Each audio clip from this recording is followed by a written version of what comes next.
There she is. Hello, hello, Here I hello. am. I love this orange Hello, you have going. hello. It's so Thank you, fun. thank you, thank you. So for Go I guess ahead. we should introduce the show before I tell you more about my outfit. Go ahead and tell people why we're here.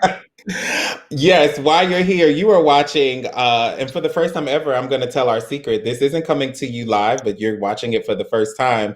It's new to you. It's Wild and Wise. I'm WBM, also known as William Bryant Miles, and I'm here with Jamila Jamila Lemieux. Lemieux.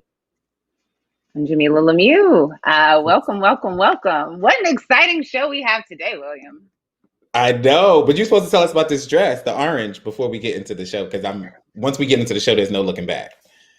There's no looking back. Well, I am dressed in homage to our guest today, who serves body, yaddy, yaddy, yaddy, and always looks as if she has been lovingly poured into any frock she puts upon her body. So I went for something that made me look and feel poured in. I have to figure out what showing the audience my whole outfit looks like with the platform Hmm. that we use. I haven't figured out a way to do it without it just kind of being a little rude and grotesque. So I'm going to try my best to give you all a little bit of a stand-up moment. Okay, the chair is low, so I don't usually have to bend to stand myself up, but I'm giving Oh, I like just a and the fun little. is at the bottom. That's the Yay, party.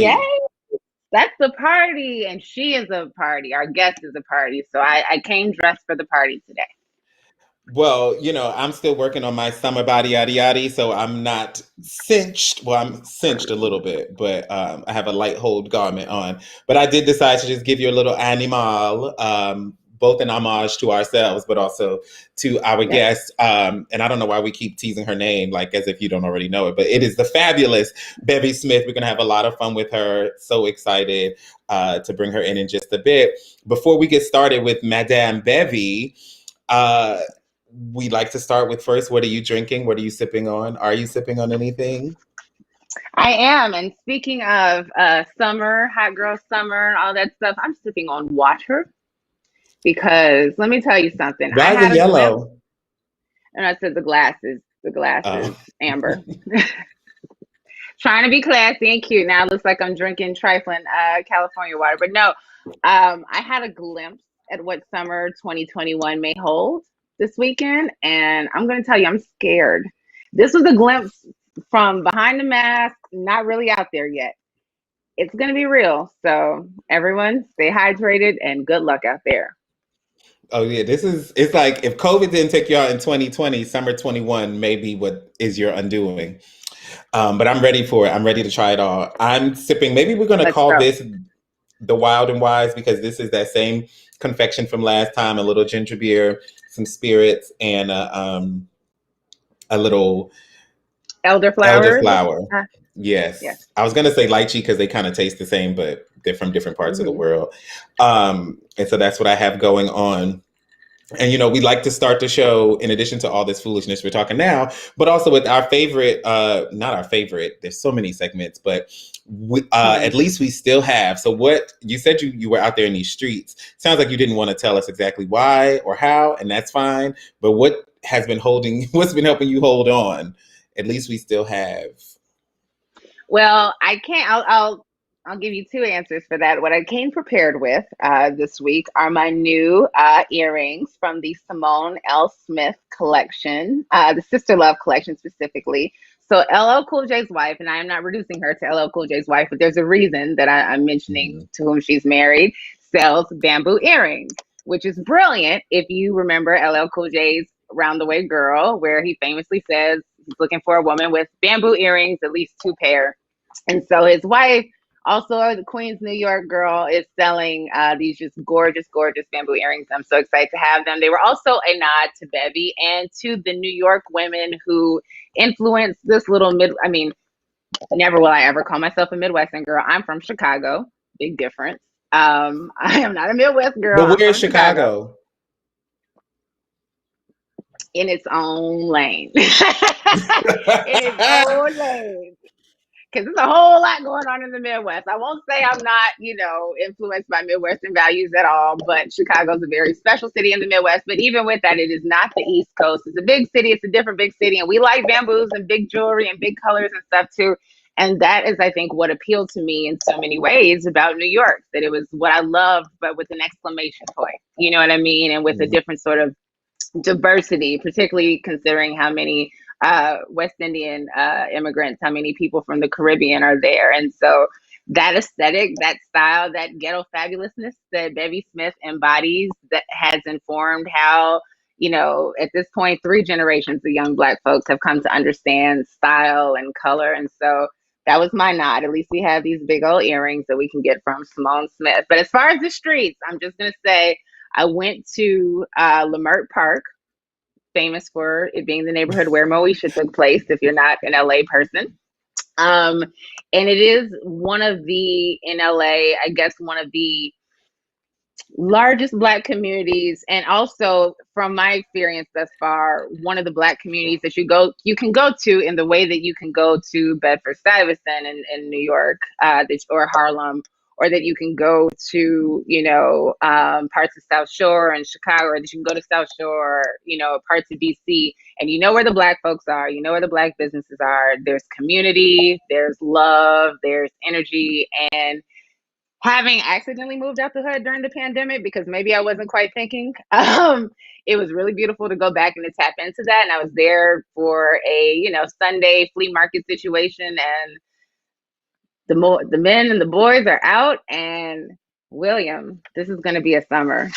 Oh, I'm aware. I still live in the hood, so gentrifying though it may be, I've heard it all.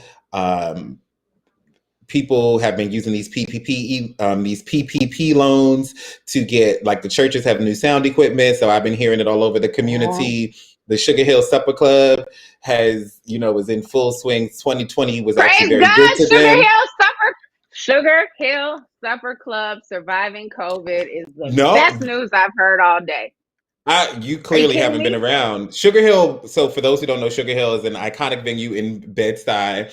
It's been Yes, around for a very long time. They have a very large outdoor space, yes. and so they did very well in the COVID because they have it's probably the Outdoor size, the space. same but it's probably the same footprint of their indoor space, if not larger.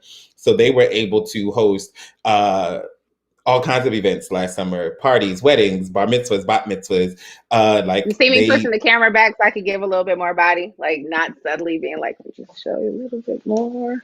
or I mean, or maybe lifting it a bit too. I don't know. I'm not the camera person, but you look good. You look good in all that way. Maybe hide your notes. True. That means I'm prepared. I'd be proud of having notes. I don't, you know, I'm not a notes type of girl. So when I showed up with notes, that means I did my homework. I want credit. Stand in it fully. But all that to say, Sugar Hill made it. So they've been giving me an inkling of what's to come. The summer has been full out. As far as I'm concerned, at least we still have the beauty supply, because I have Yes. spent entirely too much time. And you've been going to the beauty supply too long when they're bringing up your stuff. And then, like, the last 3 things, he was like, "I'm not even going to charge you for this." And part of me was like, "Thank you for that." But then another part was like, I've gone too far. That means that Yeah. you feel like you've made enough money off of You me. made enough money off of me. You feel like I bought you the house, the car. Like, you're like, you know what? We can all celebrate and share in these profits. And I was like, maybe I need to dial it back, because I've just been shaking wigs out, styling them, buying stuff, some stuff I don't even use, and just giving it to other people. But at least we Yeah. have the beauty supply store. So, um, I don't think I have anything else before we bring in the fabulous Bevy. I'm going to read her bio, though. I have notes too. So Cause this is yeah. her book. It's called Bevelations, Yes. Lessons from a Mother. And you got to say mother, even though it says th mother. We'll talk to her about her preferred Mother. pronunciation. I like to say mother with the V. Mother. Uh, and it's by Bevy Smith, who is the host of Sirius XM's Gracie Award-winning Bevelations on Radio Andy, and a former co-host of Bravo's Fashion Queens and the entertainment news show Page Six TV. She is a beloved, either one, motivational speaker, brand ambassador, pop culture aficionado, television personality, and businesswoman. Most importantly, she is the quintessential Harlem girl and a lifelong New Yorker. We're going to talk about that. Bevy was born, raised, and still lives Mm. and loves in Harlem, New York City. Everybody, give it up for Bevy Bevy Smith. Woo! Y'all Yes. got me ready. Y'all got me ready. I've been sipping on my Beverita. Yes. This is a Yes. Beverita. Tell us, what's a Beverita? So a Beverita is lime juice, tequila, just a tiny bit of agave, and then for sparkle plenty, champers. And this is Harlem champagne. Because all I do is represent Harlem all day. Harlem is on my back at all times. So let's just jump into it. The that. people at home may or may not know that I represent historic Bedford-Stuyvesant in Kings County. And so, we were talking a bit about this. There's long-standing beef, or some people feel like there's beef. To me, it's all New York, it's all love. And the people know the truth. But Bevy, I know you had some thoughts you wanted to share about Brooklyn versus Harlem. And so I just wanted you to let that out your heart. It's not a real rivalry because Harlem is a neighborhood in Manhattan, which is a borough. So if there's any competition, it would have to be between Brooklyn and Manhattan. And if you want to compare neighborhoods, then you can compare Fort Greene versus Harlem or Bed-Stuy versus Harlem or something like that. And I think we can all know and say this. Manhattan is really the epicenter of the world. You go into Manhattan, all of you guys have gone into Manhattan to make your money and to make your way in the world. No one gets to just stay in Brooklyn. Very few people get to just stay in Brooklyn and make all of their coins. Okay, so that's the. But I've never had to go to Brooklyn to make my money. Okay, so that's the first thing. Second thing, Harlem is the home of the greatest literary cultural movement in the 20th century, and by that I mean the Harlem Renaissance. So I love Bed-Stuy, I love Fort Greene, I love all the communities of Brooklyn. But when you look at what we've given the world, I think it's plain. You're a guest in my house, so I'm gonna let you live. That's how I'm gonna spin that. But if you have facts to dispute what I'm saying, if there's a cultural movement that Bed-Stuy has led and fueled that can rival the Harlem Renaissance, you let me know, because I would love to know about that. Because see, I love to know about history, darling. I like to know about legacy, okay? We know Little Brown Bevy studies. We know that she was in the book. She was in the stacks. She was in the stacks. In the Mid-Manhattan Library. So I can get that. And I actually, because I used to cut school and go there too. But I also used to go with, we used to cut school to go to the library too. Most of the time, I went to high school in Manhattan as well. I went to high school downtown. So this proves your point that you got to leave Brooklyn to make something happen. And we would go to the library there, but we also used to go to the library in Brooklyn, the Grand Army Plaza, which I would actually argue is a more fabulous. Yeah, I think that but I went to the main library on 42nd Street and Fifth Avenue, which is the grandest library of them all, which is where Carrie got married, was stood up by Big, which is where so many people have had their marriages, which was featured in The Wiz. You tell me if your library was featured in The Wiz. Our library wasn't featured in The Wiz, but a lot of those scenes were shot in Hoyt Skimmerhorn Station. But guess what we didn't do? We didn't come here to fight about Brooklyn versus Harlem. We came here to talk about Bevelations. You can't fight about Brooklyn versus Harlem. You can only fight about Harlem versus Bed-Stuy. Manhattan versus Brooklyn. Or Harlem versus Bed-Stuy. That's very fair. And I think that we're going to clearly have to bring you back just for that show, because I do think that I think you're absolutely right. Like, the Harlem Renaissance is the Harlem Renaissance. And so what I will offer is that y'all got the 20th century, we got the 21st, right? And that remains to be seen and shake out. So that's where I am with that. And I think a case could be made for Brooklyn versus. You got a high five on that, Will. I did. I thought she saw it. I did it first. I thought she saw it. Okay. But I do think yes. There is a debate to be had about Manhattan versus Brooklyn. And I think that the debate to be had, right, is the diversity of life in Brooklyn, I think, is what's unrivaled. That in Brooklyn, you can literally go from being on the ocean front to being in the epicenter of a downtown to being in a bucolic house with, neighbors that are whatever away, whereas Manhattan doesn't give you that. But I digress. But you digress, and we will not spend this hour talking about these places that we don't own. We are not the Bloods and the Crips, okay? So we're That part. not gonna fuss and fight about places that we don't even own. Okay, Bouquet. Now let's get into it. First of all, I want to say to my daughter, Jamila, baby, snatchage. And I just want to say, I love your glow up. It is so divine in every way. You have always had the bones for all of this, but you had to grow into yourself and into your self-confidence. And you had to really find out who you are and not let other people dictate to you who they thought you were and then print that onto you. And I think you've shaken that. And now we're seeing this grown-ass woman evolve. And I love every little bit of it. I love it. I'm so happy for you. I'm proud of you. And you are very much like a Bevelations moment. You know, my number one Bevelation is it gets greater later. And you are certainly showing that. Baby. Thank you. Thank you, baby.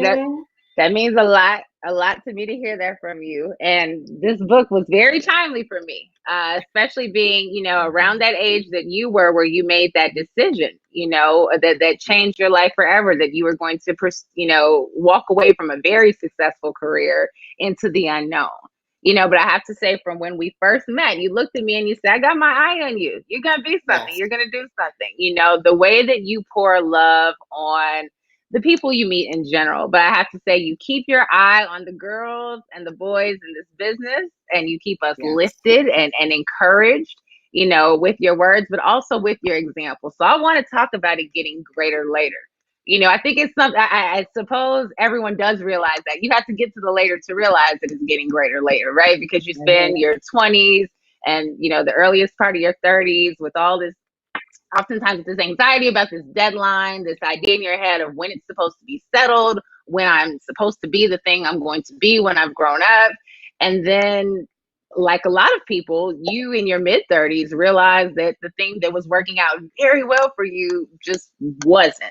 So can you talk to us a little bit about that pivot?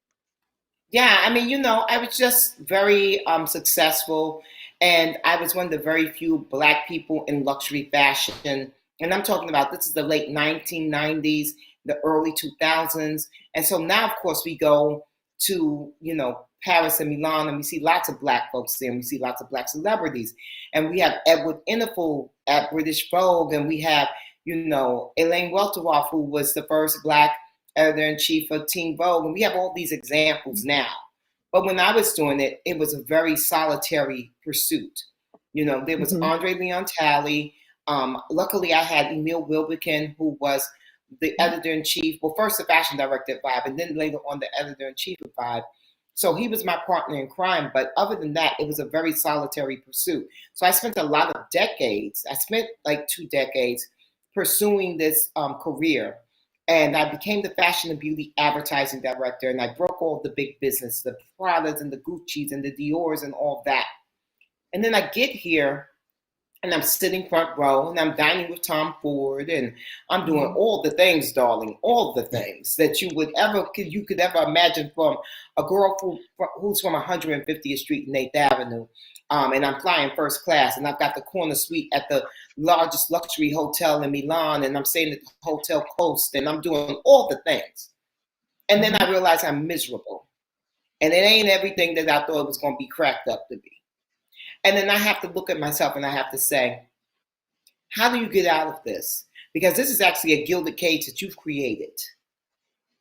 And I had to stop down, and I had to first acknowledge that I was miserable as something that I had pursued very hard. And I know that there's a lot of women who are probably listening to this, watching this, who can relate, because how many times have we chased after a man and then only to get him and be like, this piece of shit, it wasn't worth my time. And sometimes that happens with careers as well. But I find that women are far more, and I would say people are far more hesitant to pivot out of a big career that you built that brings you not only a large salary, but also accolades and respect, and put you in spaces and places that sometimes we haven't ever imagined. And so I had to acknowledge that I was unhappy. And that's hard, right, Bevy? When you know that so many people want to be in your shoes, right? That you feel privileged. This is an honor. How can I be unsatisfied by something that people would die for? Yes, exactly. See, it was a dream job for me, and then it became a nightmare. And that's when I was like, I got to wake up. But the interesting thing is, I had that meltdown when I was 33 years old. And I did not actually make a move until I was 38. And that's a really important part of the book, because I never want people to think just because you're unhappy, you should you should burn up your whole damn life. That's great in a movie, or if you got a rich daddy, or if you got a rich man, like, if you're dating Ron Isley or something, Mr. Biggs or something, and then he can help, subsidize your new life, right? But for many of us who we've worked really hard to get to this place, to have this kind of status and stature, if you burn it all down, then what are you left with? So I had to think long and hard. I had to figure out what I was going to do next when I burned this whole damn thing down. And I burned it down at 38 years old, but it did not actually happen for me until I was 45. So it's 7 years, which in the Bible, 7 is the number of completion. Come on, Resurrection Sunday. Hello. Yes, Tupac and Biggie. But who are also in the book. Yes, who are also in the book. But I had to burn it down, but it didn't actually happen for me for 7 years. And so that's another thing I always want to make clear. It was 7 years of a struggle to get to where I wanted to be. So changing your life and doing a big, broad, major pivot is not for the faint of heart. So 7 years from when you started, but that was a 12-year process, right? From the breakdown to the break. I won't say breakthrough, but until it's all settled. Like from breaking ground to the grand opening was 12 years. And that is what struck me, because as someone like Jamila, I don't know how time works out this way, but we're the same age yet. I'm also 21. It's weird how that works. And you look at, by the way, clearly you're drinking lots of water, minding your business, and going to the beauty supply store constantly, because you look amazing. Well, thank you. I'm glad that investment is paying off, because a rent was due and I just gave them lip gloss. So hopefully that'll work. But the thing for me is, like, I tend to have this like burn it all down kind of philosophy, and I've been known to walk off jobs and stuff, which is tacky and terrible. I don't recommend. So I just wanted to understand from you, like, where did you get, like, what pulled you through the 5 years, for one, to be like, I know that this break, I'll be able to eventually step away. And then longer term, that 7 years, when it got sticky and dicey, what kept you, instead of being like, let me just call Tom Ford up and be like, can I come back and sell these ads? Right. Well, I mean, the 5 years was, that was just all inner turmoil, right? So that was the excavative work that I had to do for myself. So that was painful, but in a very different way. I still had all of the trappings of my very successful life. I was still, doing the thing that I had set out to do as far as like my career went. So that was just doing that kind of work. And so in the book, I mentioned the 4 Agreements. I mentioned The Artist's Way. Those are 2 books that really helped me kind of solidify my idea that I wanted to become a creative versus just strictly being a very successful businesswoman. But the tough part was the 7 years of the transition, going from making $350,000 a year to making about $35,000 a year. And what does that look like, and how does it change your life? But the chapter where I really go into detail is called Broke but Blissful. And that's the part that I really want to like communicate to people, is that even though I was broke, I was very, very happy in my new life, because I wasn't making money, but I was doing everything that I quit my job to do. So I was on TV. I was always on VH1 and BET and E, and I was writing for Glamour and Essence and, all these different great magazines. So I was doing everything I wanted to do. The money just had not caught up as of yet. But it was still tough, because, to go from taking town cars everywhere to riding the bus, to go from having $200 dinners every night, to then, going out to the supermarket and counting your pennies and being like, I cannot afford a Vidalia onion. I better take this yellow onion. I cannot afford olive oil. I better get this corn oil. I better go get this can of salmon. I got a recipe for salmon croquettes in my book, because a can of salmon, which is $5, that's breakfast, lunch, and dinner. Okay, that'll hold you down. So those were the tough parts. But even through it all, guys, every single time I would go through a hardship, including the fabulous housing court moments, because Mhm. you can't be evicted in New York, and they will put Yeah. that piece of paper on your door, and you do have to answer Mhm. them before the sheriffs come. So even in that moment, I always said to myself, "Oh, this is gonna be a good book. This is gonna be a good chapter in the book." And sure enough, I Mhm. was right. So I always had the optimistic outlook. I used to always think trouble don't last always. Show them. Mhm. You don't. I'd be curious to hear about what it felt like for you being in this extended period of transition and difficult, emotional turmoil and plotting and planning, and I got to figure out a way to change these circumstances.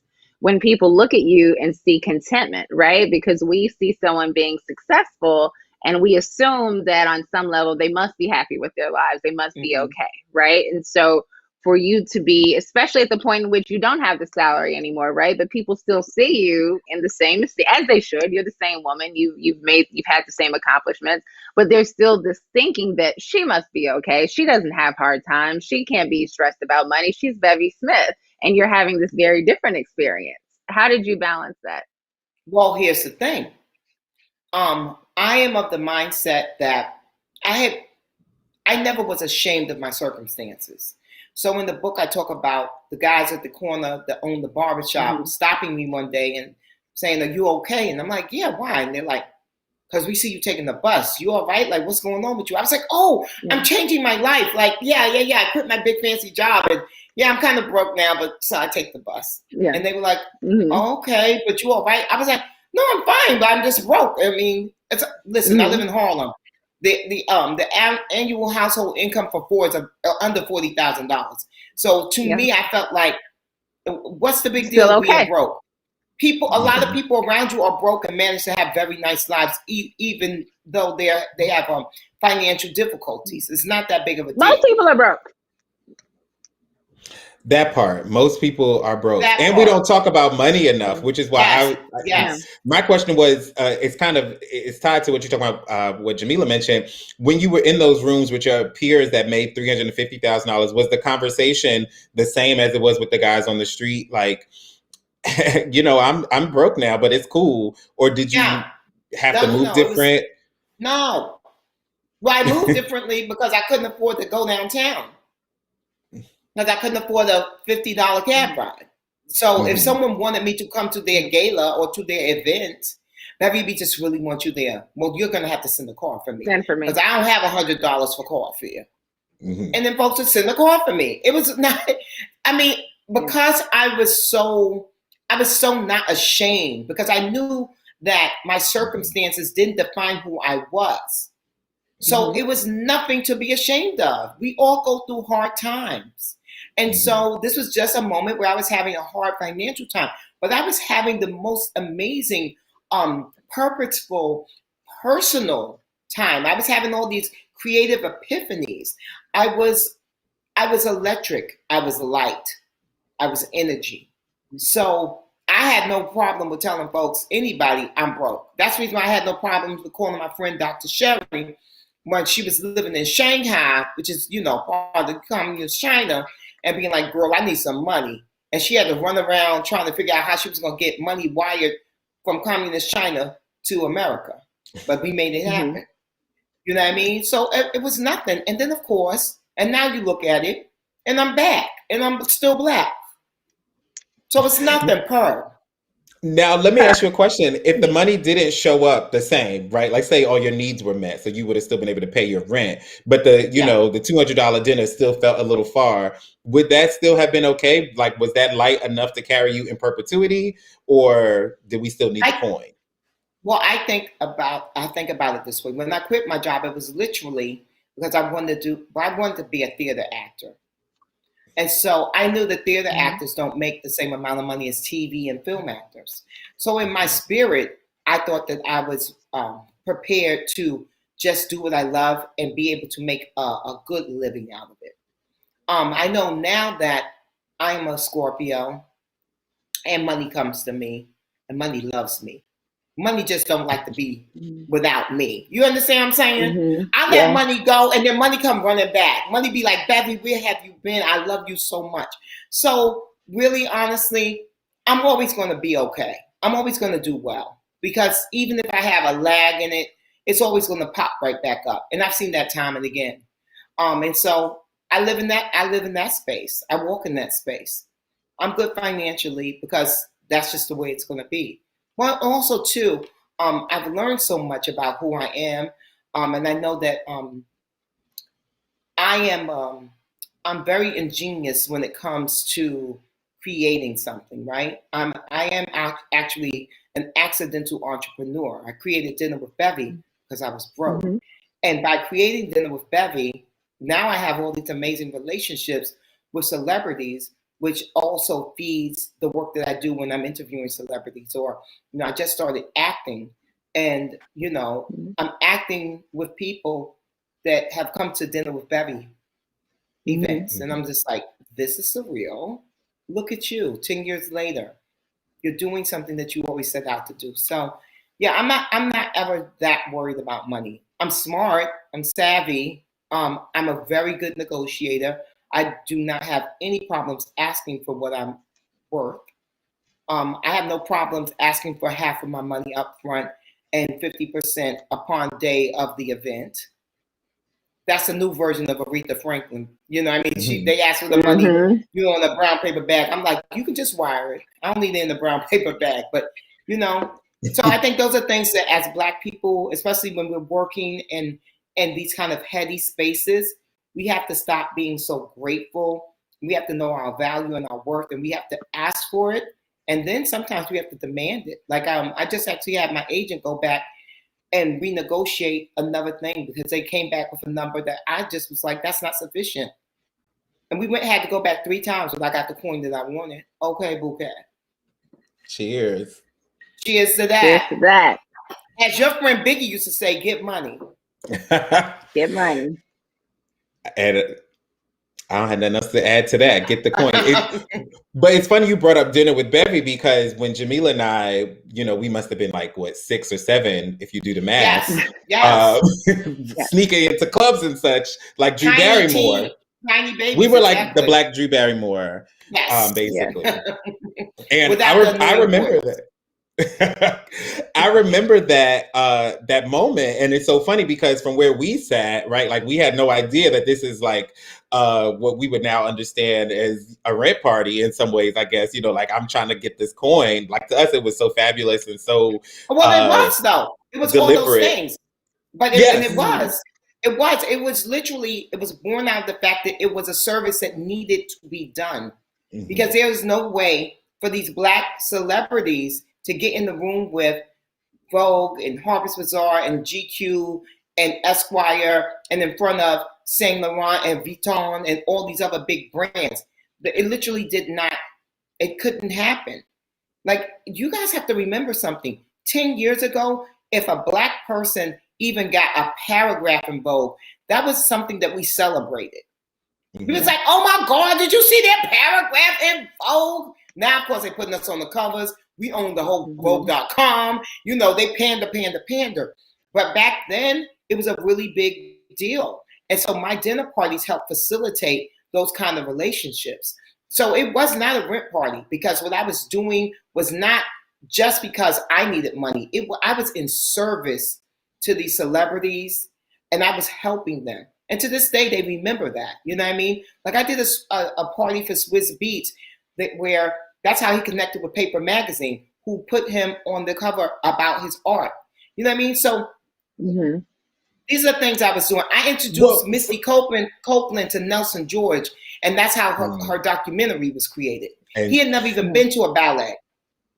What I meant by rent party wasn't to diminish the quality of the work, because it was fabulous, but it was that, like, from where I sat, it seemed to me like this was something that was contemplated in a way that like the takeaway for me was you have enough and you are enough, whoever you are, whether it's Bevy at that moment, Jamila William, whoever's watching or listening now. Like, it seemed to me like this is something that's been contemplated in those suites, in the CEOs, et cetera, et cetera, et cetera, which it had been over your years of experience.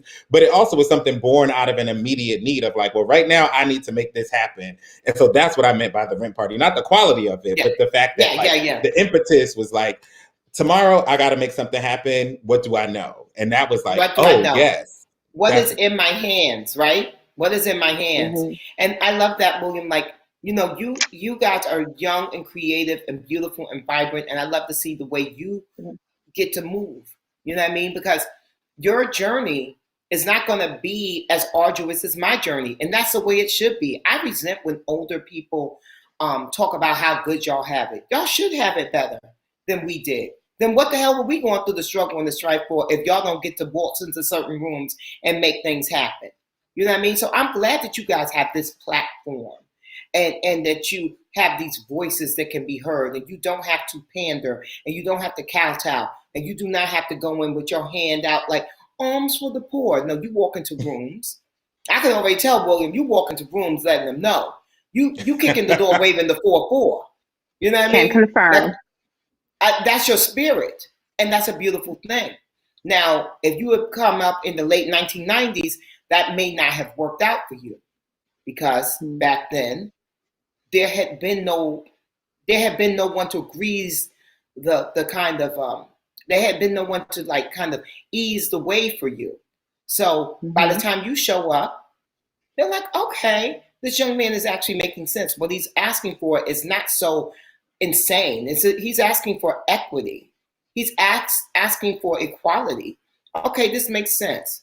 We can do that, But if you had done that in the late 90s, I have so many friends that had the spirit that you have and the spirit that Jamila has, because she's a fighter too. And they got blacklisted in the business. They got blacklisted in media. They got blacklisted in fashion, But now you guys don't even have to worry about that kind of thing because you have your own platforms. That's a beautiful thing. I celebrate you. I cheers to you. Well, thank you. Wild and wise. Thank you, and cheers to you for opening the Bevy. door. Yes, I'm allowing that's what we're supposed to do. We're gonna be drunk before this over. Exactly, but that's what we're supposed to be doing. Bevy, there's a phrase you use. I'm sorry. Go on, baby.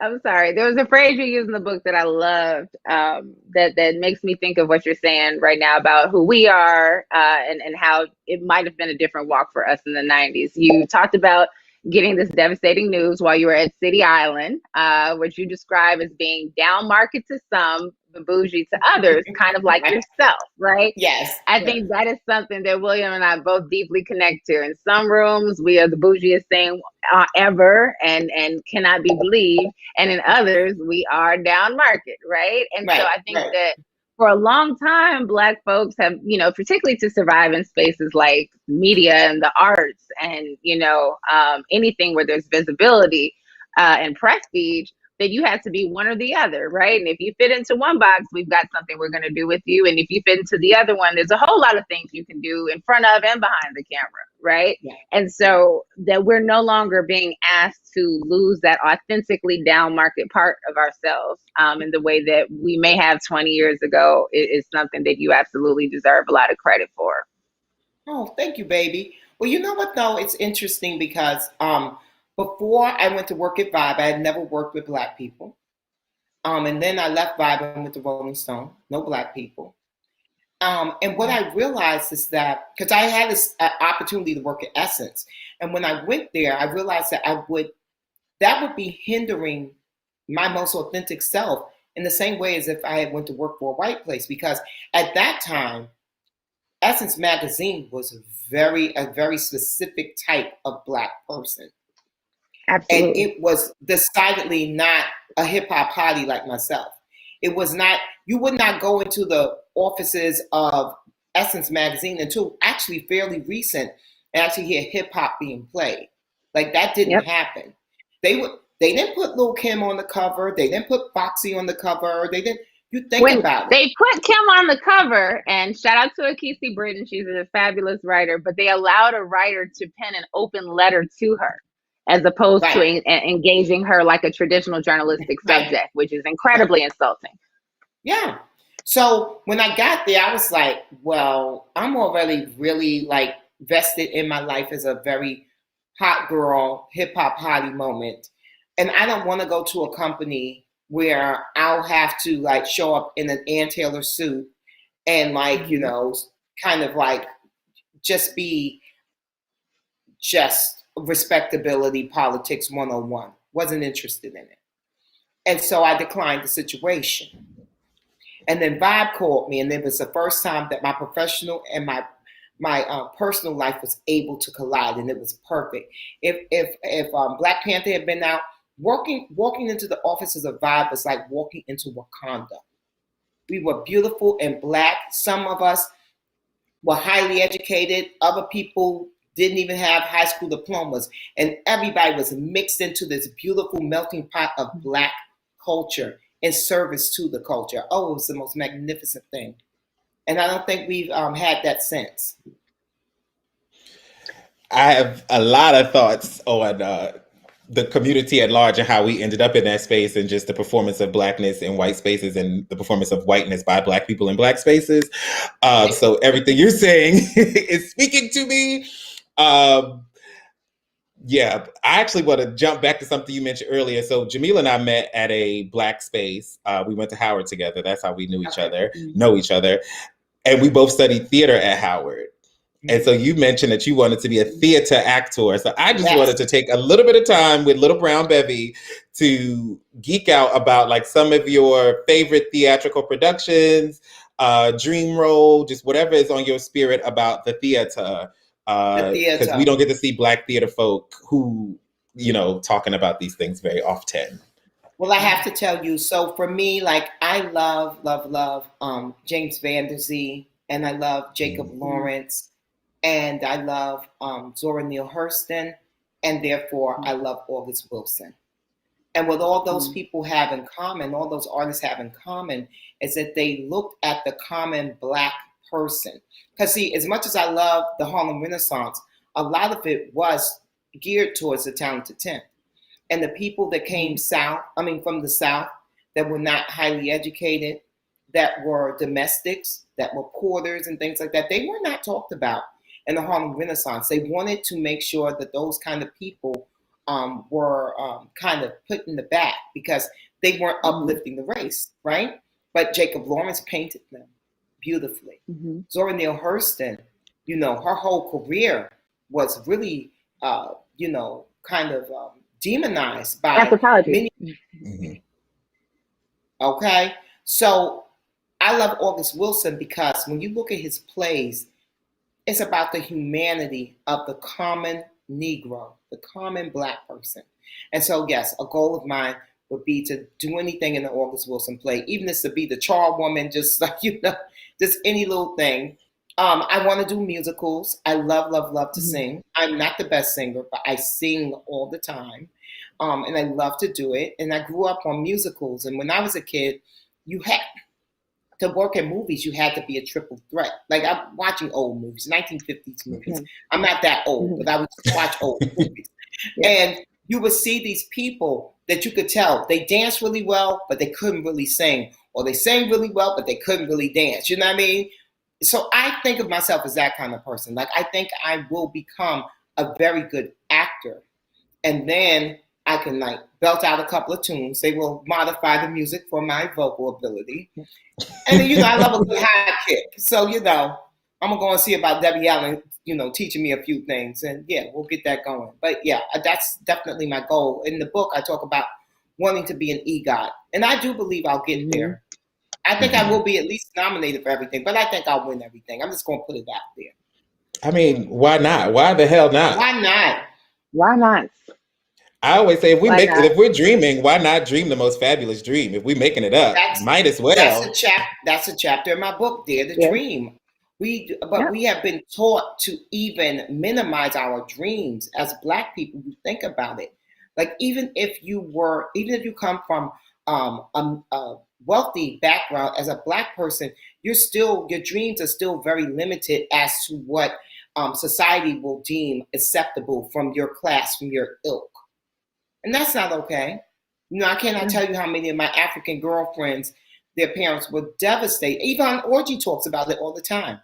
I think she was in med school, right? And then she was like, I'm going to be a comedian. And they were like, they didn't even allow her to dream for herself. Now, thank God she woke up and was like, well, you know what? I love you, mommy and daddy, but I'm going to do what I want to do. But a lot of us never break out from that. And so we allow people to put their hopes, dreams, and aspirations on us, and we never actually become our fully realized self. So I'm urging people in my book to dare to dream big and audaciously. Dream the impossible dream. Yes. Like Man of La Mancha. Yes, Man of La Mancha. Maybe we'll maybe play the Man of La Mancha. That'll be fierce. That's it. Yes. Flip it on its head. You never know. Give it to her. Yes. There you go. Why not? So before we get out of here, one thing we promised that we would talk about. I think it's probably the least interesting thing that we want to discuss with you, but I'm going to make a second for it. In your book, you very succinctly and I think very effectively get to the heart of the auntie debate. And we had an auntie moment a few years ago when I was I was a guest on Bevelations, and I think I missed, so this may be 4 years ago.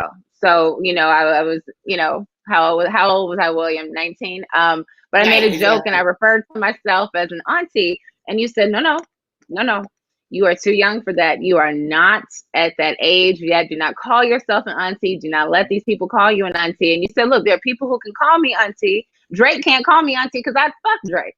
And I was like, I just felt so sane. I felt so sane. Because it's still new to hear Black women, particularly Black women that are not 19, say out loud, I'd fuck him. Right. So one spoke to all of my needs in that moment. But in the book, you say you appreciate the title of auntie. It's one that you are honored to wear, but then you are also clear that at times it is used as quote unquote shade, insult, and pejorative about age.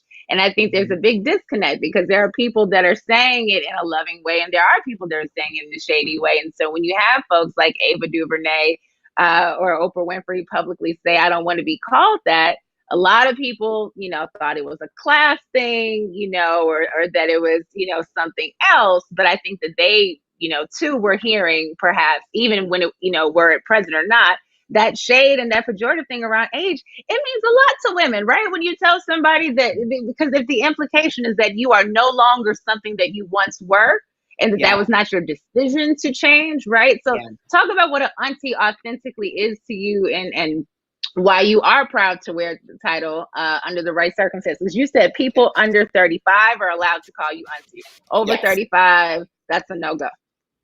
No-go. Well, I'm a proud auntie of 5 kids. And so my oldest nephew is 36, and I became an aunt when I was 19, which is a young aunt.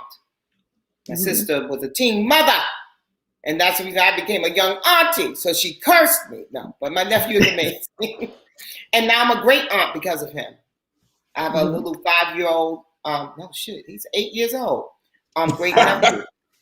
But the part I enjoy the most is like, I'm aunt to my niece who is 26 years old, who is beautiful and vibrant and popping, and she's my favorite travel partner. And I love being her aunt. Like it makes me so happy. We hang out together. We listen to the same music. We won't go to clubs, but if I'm out, if I have access at a big VIP event, I definitely want her to come with me because I know she's going to burn it down and have the best time. I'm going to be luxurious on the sofa. People are going to be tending to me and bringing me champagne. But you get out there and bust it wide open on the floor, girl. You know what I mean? So I like this. So that's, to me, I don't mind being auntie when it's somebody that is young and beautiful and vibrant, but you have to be young. Like, you cannot be 40 years old talking about Auntie Beth. You are an old grown ass woman. You middle-aged just like me. Man, if you don't sit down somewhere, you understand? So that's a problem. But if you're a young little whippersnapper, still got stars in your eyes, yes, I'm definitely your Auntie Beth. And then also, too, for me, I would not date someone who is in their 30s now, right? So that's kind of like the cutoff for me. It's weird. A lot of my stuff comes in about sex. It's like if we could fuck the same person, I cannot be your auntie. I can't be your auntie if we're dating the same men. Yeah, Thank you. You know, it's so funny. I'm listening because I'm listening, but I have a different perspective, right? And I think Bevy answered it for me. It's because I was born an uncle. My nieces are 29 days older than me. So it's like the idea of aunt, uncle, and this hierarchy for me is completely fucked. Yeah. It is completely screwed up. So but also men getting older is not seen in the same way, my love. So you'll always be, as long as you can keep that nice head of hair, you'll always be a young man in a lot of people's eyes. You think about, Ron Isley. Everyone was going crazy over him on the verses. Ron Isley is 79 years old. Do you really think that if we even saw someone as young as Oprah doing all of that, we would be, yes, Oprah? Young men wouldn't be like, oh, I'm ready to bang Oprah. No, they would not. We saw it with Gladys and Patty, right? Everybody was referential and reverential. But nobody wanted to come back to the hotel. Nobody was looking for the after party. And they both looked amazing. And Patty they might both throw you a party. Right. See, so that's the difference for you. You're right. You get to be Ron Isley and have all the sex forever, even though you're 79 years old. And Patty and Gladys get to be auntie and go home and make you some fried chicken. But when you come home from the club. Thank you. That is the part of the auntie thing that never landed for me, because I get the cool aunt who took me to the mall, who I could talk to about sex, who got me into the party. I understand and appreciate all of that. But so often when you hear auntie, you do think of, oh, baby, let me fix you a plate. And that's the part. I hear y'all, but Bevy, to me, auntie, like the one in my head who really has been for so long, been an auntie, and I remember when she became an auntie to me is Vivica Fox. And I think that, and I know that is not anything that y'all are saying, but it's like everything Bevy says, she gonna get you in the club. She has the wig, she has the fur, she has the jewels, she has the roster. And so I'm different. I realize I'm a unicorn. Don't listen to me, people out here. I'm on a different frequency. Yeah, because I don't know if Viv would want to be your auntie. I'm sure she wouldn't, based on everything you're saying. Not your auntie, right? Not you. Maybe somebody who's 20. You know what I mean? Yeah. But like, you a grown ass man. Like, cannot be right. You cannot be. Okay, so one more question.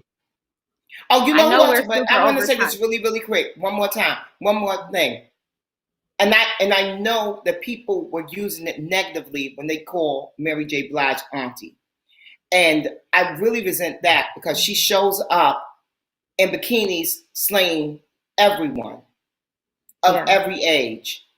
And so they try her. They try Mary J. Blige when they call her auntie. Because it feels like, the thing is, it's like, it's one thing to call her auntie, maybe when she's, if there's a dance clip, it's like, look at Auntie Mary, reminding you of the auntie at the family reunion. But if you look at the whole of Mary J. Blige, I get where people put her in the cool auntie box, but I almost see her as more like the cool big sister or the big cousin. You know what I mean? Like, and again, that's also, us being people in our 30s versus, somebody who's 19 looking at Mary J. Blige, who very well could be like, she's my auntie because she was making songs before I was born. But when people in their 30s absolutely were trying the Auntie Mary thing, and I'm like, I can't call that woman an auntie who looks better than me in a bathing suit and is running laps around the stage, and people can giggle about the dancing, but she's clearly, in her bed, tip top shape, right? Like, don't try it. My phone's my computer's about to die. Hold on, y'all. Cut this part out. Okay. We gotta ain't that get cut out. We can mute her mic.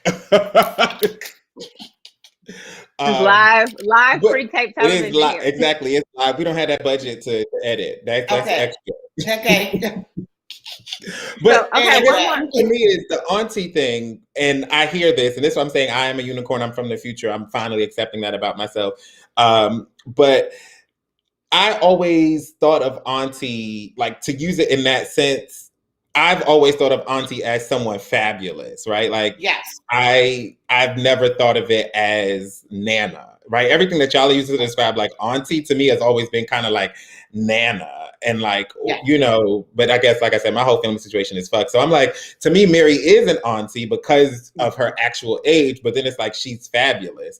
But I'm going to just let it But be. I'm not Mary going to tell can't be women your, how to describe.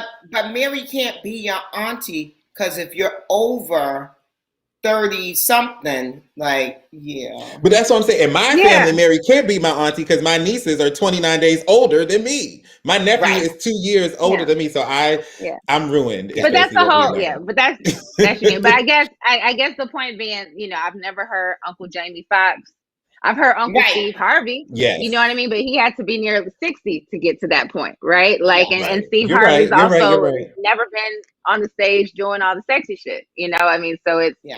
yeah. Okay. So before we got, I know we've been instructed to wrap up, but I do have a quick word. So Bevy, as a uh, single yet optimistic woman with a thriving career who's, you know, still indulging in love and passion, Mhm. I want to hear your take. Younger men at this point in your life, Oh, for still a me, go, still a yes. yeah, but you have to think about what younger is. I'm 54 years old, so younger could be Hmm. a 40-year-old man, could be a younger man. That's a grown ass man though, and that's what I'm in the business Absolutely. of. I'm in the market for a grown ass man, so I need a man who does well for himself. I need a man who is well adjusted. I need a man who is faith based. I need a man who loves his family. I cannot date someone who is a child and who has childish ways. And so, yeah. But I would like, for instance, Damson Idris is amazing. I just said this on the computer. I know we got rap. I just said this on the computer. Now that's an auntie thing to say. I said this on the computer. On the computer. On the computer. I said, I am so happy that young women today, young black women, get a chance to date quirky black guys like Lakeith Stanfield or like Damson Idris or any number of these guys. Because when I was a young woman, we had to choose between Thug Lovin' and Urkel. Mm. And now y'all got carefree black boys that like dance and are silly and are creative and they're heterosexual and yet they will wear a wig and they will paint their nails and they will do all these quirky things. When in my era, yeah, we had Thug Lovin' or we had Urkel. So but now y'all get to get all this in between. So I'm so happy that it has evolved for you guys. I'm hoping to meet the quirky uncle of Lakeith or the quirky uncle of Damson. Actually, I think I told Damson that. But yeah, that's what I I'm in the love that market for for. you. I would love for you to find the quirky uncle. I find the quirky carefree black boy. I'll say I do find them a little bit younger than I am. Particularly if Really? I want them to have, especially if I want them to have some good values around gender. You know, like if I don't want to have to like maybe have a debate or argument about Bill Cosby or R. Kelly, I've found a Right. little bit closer to 30 as opposed to 40 has been thus far paid off pretty well. Thus far. Wow. But but can you have a relationship with them or can you have a great time with them? Relations. I Right. think this summer we're gonna find it out. I think I'm finally putting younger men, older men head to head, and what'll probably end up happening is somebody my age coming in the middle and just snatching me away. But Yes. at this point, I do think that did we lose Bevy? Okay. No. Okay, you're back. I'm I'm sorry. here. No, I'm sorry. We got a message on the side. But at this point, I will say, like again, they're full grown. You know, if we're talking 30, you are grown. You know, but having But dated they're in not as that grown era, as you. They're not as grown as you. Having they're not as lived grown through as me. 30, 30 ain't really grown. Having lived through it, No. I I can know. now say that. But 30, men require a lot less correction at 30 than they do at 40, it feels. And I don't want to do a lot of I don't want to I will unlearn things in a relationship with any person, right? Somebody I'm close to. William teaches me things. I've learned things from you. But when we're talking about some of the things that come with dating men, in my experience, there's a lot of debate and a lot of we got to get through this and unlearn this, you know, toxic sexist thing when you're closer to the 40 side. Whereas the 30 side has been listening to these kind of progressive feminist conversations since they were a kid, you know, and even if they weren't right. actively engaged in them, they've they've caught a few things here and there that make me feel a little bit safer with them. But we shall see, because this is good. Bevy, are you having a hot girl summer? Is this going to be a hot girl Oh summer? yeah, well I had a hot girl summer last year. I was out and about because that was the safest place to be outside. So I had a great summer, and I plan on having an even better one because now we can travel. So yes, I'm back in the world. So I hate to, and there's clearly not going to be any kind or easy way to do this, but we have to wrap up with you, Bevy. Everybody hold up your books. Bevelations, Andy Cohen books available wherever booksellers, wherever books are sold. But I cannot stress enough, ordering from a Black-owned bookstore is your best bet with this. They can ship it to you wherever you are. And everybody eats off that. Bevy eats the Black-owned bookstore, your local community or that community. I want to thank you again. You poured into us in the book. You poured into us individually today. Hopefully we can have you back to really clarify, Brooklyn versus Harlem, but that's rather Brooklyn versus Manhattan. I know. Thank you. I'm listening to clarify that. But I want to thank you so much for joining us. Thank you so much, baby. It was such a blast. And I'm so happy to have met you through this podcast, but I hope that we'll get a chance to kiki and hobnob in real life. Yes, we will. We will. And soon. My travel itinerary for the summer absolutely involves returning to New York. And I will happily grab William and drag him to Harlem for some champagne so we can have a proper key with you. We'll have the best key. It will be so good. And you have to wear one of your scrumptious freakum dresses and show them what you're working with. I will. Okay? I'm going to do it. William's like, I will. Yes. William, you bring all the beauty supply products for us, okay? Will do. Thank you, Bevy. Thank you, guys. Thank you, Bevy. That was fun. That was festive. That was fun. That was like Fix My Life. It was all the things. We're supposed to do facts now, but I think we are. I don't know. Is there anything else left to say? It was so much. I think we are good. I think that that Bevy left us with all the facts. But I will say, I'm just going to share one more quote from the book that I really liked. Something we didn't get to talk about, but Bevy mentioned that her commitment phobia, which is something oftentimes we look at as a negative trait, is the reason that she is the single yet optimistic woman with a thriving career, as opposed to being the thrice divorced star of Bad and Bougie Bitches Fight Club or whatever other reality show she might have gotten dragged into. So the fact is that this is somebody who's had a whole lot of that stuff thrown their way and has chosen to stand in her truth, be herself, create and only do work that she finds meaningful. And I think that's something that is inspirational to all of us, especially folks like you and I, William, who are creating careers for ourselves that we can't point to on paper and say, I want to be a vet. So thank you, Bevy. I absolutely treasure and love you for that message. Yes, and that's that. And my fact, you just made me realize something that it's a fact from the book. She said it several times, but everything Jamila said, and remembering that at 38 is when she decided to make the shift. So that's been really exciting. I want us to hold all of that. I want to thank you. I'm William Bryant Miles. I'm here with Jamila Lemieux. I never know if I'm going to let you say your name. Let's try it again. I'm going to let you say your name. I'm William Bryant Miles. I'm Jamila Lemieux. And this is Wild and Wise, and we thank you so much. Have a great night.